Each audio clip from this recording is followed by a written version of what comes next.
Okay तो नमस्कार दोस्तों, एक बार फिर से आप सभी का स्वागत है आपके अपनी चैनल बैंकर्स बटालियन में। अगर आपने अभी तक इस चैनल को सब्सक्राइब नहीं किया है तो याद से सब्सक्राइब कर लीजिए, बेल आइकन दबा लीजिए ताकि हिंदी की ये जो सीरीज़ में वीडियो चल रही है, नई वीडियो जैसे है, आपको सबसे पहले नोटिफिकेशन मिल जाए। और इस वीडियो को किसी न किसी ग्रुप में किसी न किसी के साथ शेयर ज़रूर करो और या सब्सक्राइब ज़रूर करो, ठीक है। तो यहाँ पर एक छोटा सा, काफ़ी छोटा सा एक गद्यांश है, इसमें फिलर्स हैं, बगल में ऑप्शन है, बिल्कुल इंग्लिश के क्लोज टेस्ट की तरह। आपको आंसर टिक करने हैं, यहीं पे वीडियो पॉज करो। 5 क्वेश्चन है, 1 मिनट लगना चाहिए, पाँचों आंसर टिक कर दो।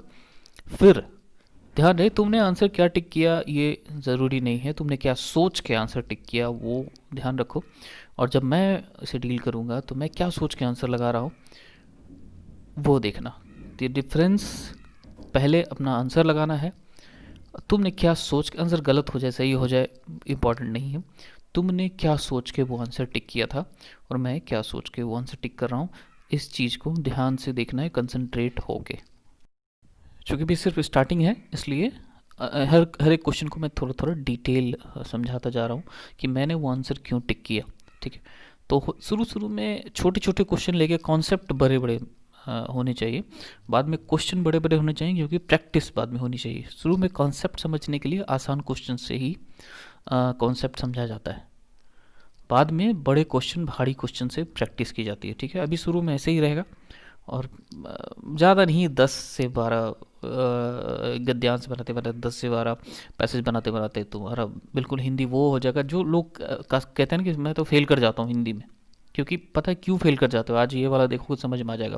पहले तुम आंसर टिक करो, तुम्हें 2-3 क्वेश्चन यहाँ भी डाउट हो जाएगा क्या आज का आंसर लगा है, और फिर जब मेरा देखोगे समझ में आ जाएगा। तो इसी छोटा छोटा कॉन्सेप्ट हर जगह प्रॉब्लम होता है। देखो हिंदी में ऐसा कुछ नहीं, मैथ रीजनिंग है हमें दिक्कत हो जाएगी, नहीं बनेगा, ऐसा कुछ नहीं होता। सबसे बनता है और सब जो है 40 में 40 आंसर ही मार के आता है। लेकिन वही है कि डाउट में बहुत सारा क्वेश्चन मार के आता है और वो सारा डाउट वाला क्वेश्चन उसका गलत हो जाता है। और फिर जैसे नंबर जो आता है फिर वो तो कट ऑफ बहुत कम रहता नहीं, 19-20 कट ऑफ रहता है, उससे 2-3 नंबर नीचे गए, सारा मेहनत पूरे साल का बेकार। तो वही कन्फ्यूजन तुम्हें जहाँ होती है उसमें कैसे सोच के मारना चाहिए, क्या देख के मारना चाहिए। अगर मुझे नहीं भी पता है चाहे वर्ड का मीनिंग, तो भी आंसर हम कोशिश करें कि जो लगाए वो सही लगाए, ठीक है।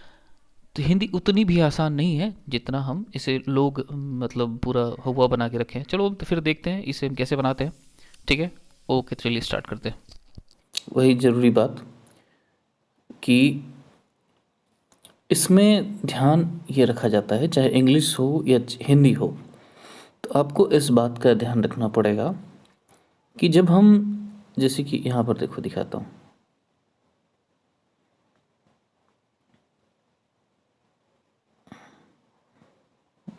कैसे होगा, ठीक है।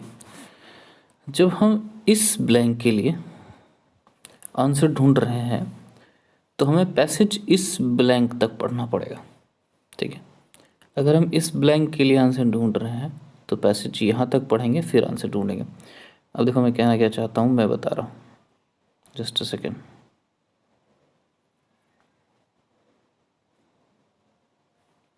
ठीक है,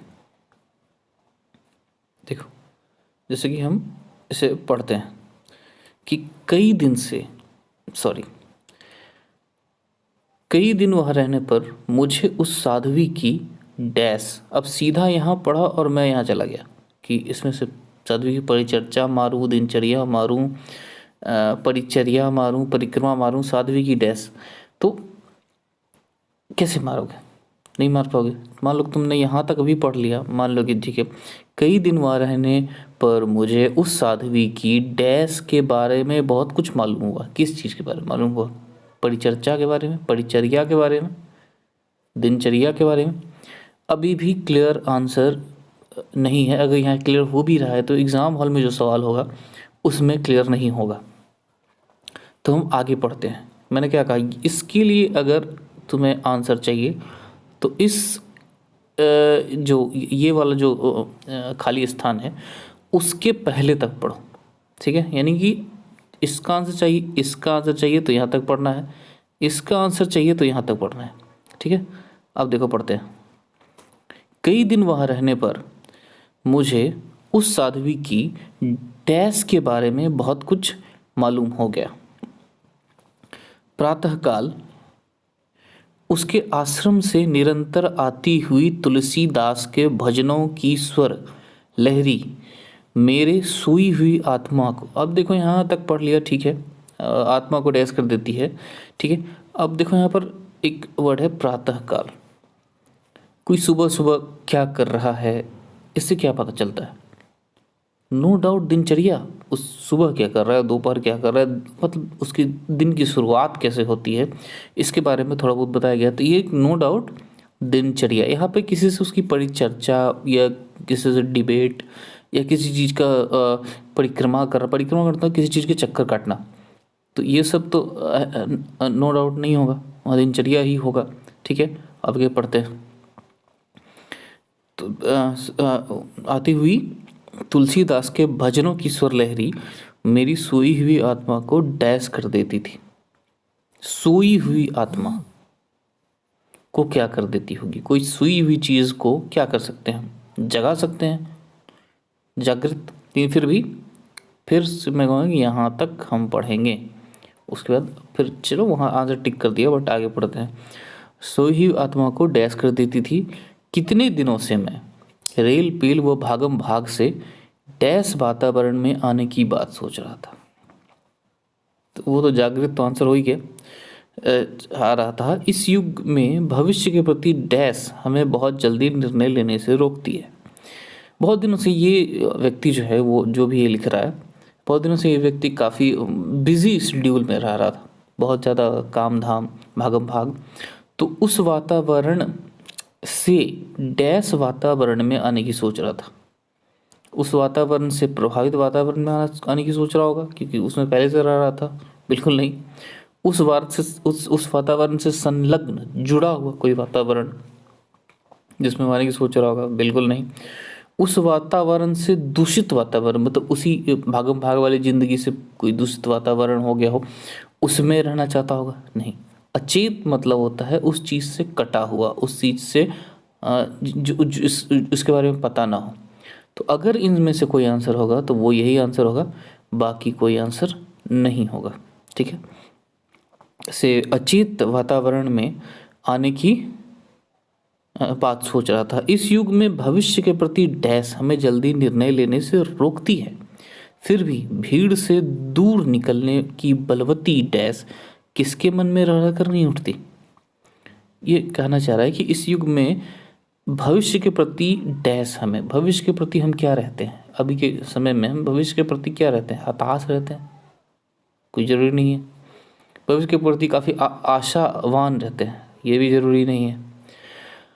भविष्य के प्रति काफ़ी निश्चिंत रहते हैं? वो तो दुनिया में कोई नहीं रहता। ये भी हम भविष्य के प्रति आशंकित रहते हैं, आशंका करते रहते हैं, जिसके कारण हमें जल्दी निर्णय लेने से हमें प्रॉब्लम होती है। हम डाउट में रहते हैं कि भविष्य में क्या होगा, भविष्य में क्या होगा, इसलिए निर्णय हम जल्दी नहीं ले पाते।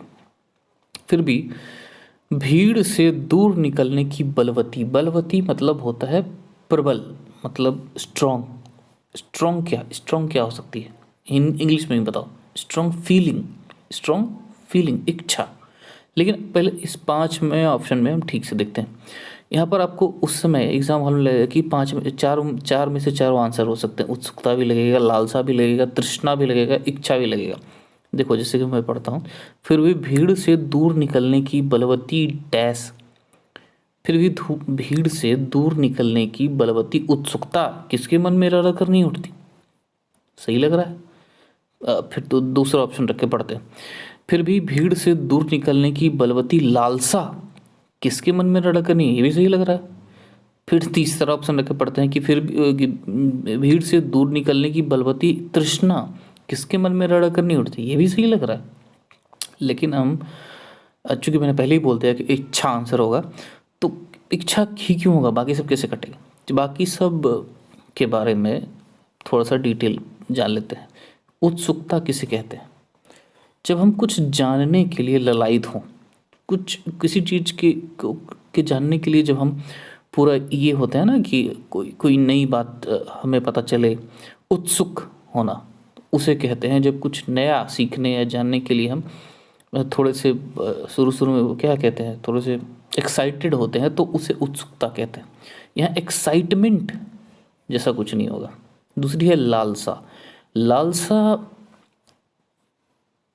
वो होती है जब हम मतलब किसी से किसी की मतलब किसी से कुछ आस लगाए बैठे हैं, उससे वो चीज़ हम छीन नहीं सकते, शक्ति प्रयोग नहीं कर सकते। ठीक है, लालसा हम लगाए रख बैठे हैं, मतलब किसी की दया होगी तो वो चीज़ हमें मिलेगी, वो होती है लालसा। मतलब लालसा में तुम जबरदस्ती कुछ नहीं कर सकते। यहाँ पर है कि तुम उम्मीद लगाए बैठे हो किसी से, उसे कहते हैं लालसा। ठीक है, जैसे कि पुत्री पाने की लालसा, पुत्र पाने की लालसा। क्या तुम यहाँ पर कुछ ज़बरदस्ती कर सकते हो कि ज़बरदस्ती ये काम हो जाए? पॉसिबल नहीं है। वैसे ही लालसा और तृष्णा, तृष्णा का एग्जैक्ट मीनिंग होता है प्यास। ठीक है, तो प्यास जैसा यहाँ कुछ ऑप्शन में तो है नहीं। और पहले ही देखो कि एक पहले से यहाँ पर एक ये वर्ड दे दिया गया है बलवती, यानी शक्तिशाली।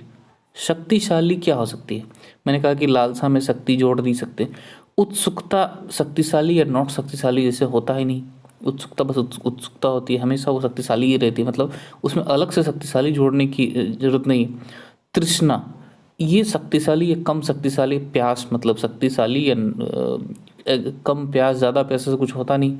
तो इच्छा ही होती है जो जिसके पहले अक्सर शक्तिशाली वर्ड, इसकी शक्तिशाली इच्छा, दृढ़ इच्छा जोड़ा जाता है। ठीक है, तो बलवती का एग्जैक्ट मीनिंग अब जानते तो 1 सेकंड में इच्छा पर क्लिक कर देते।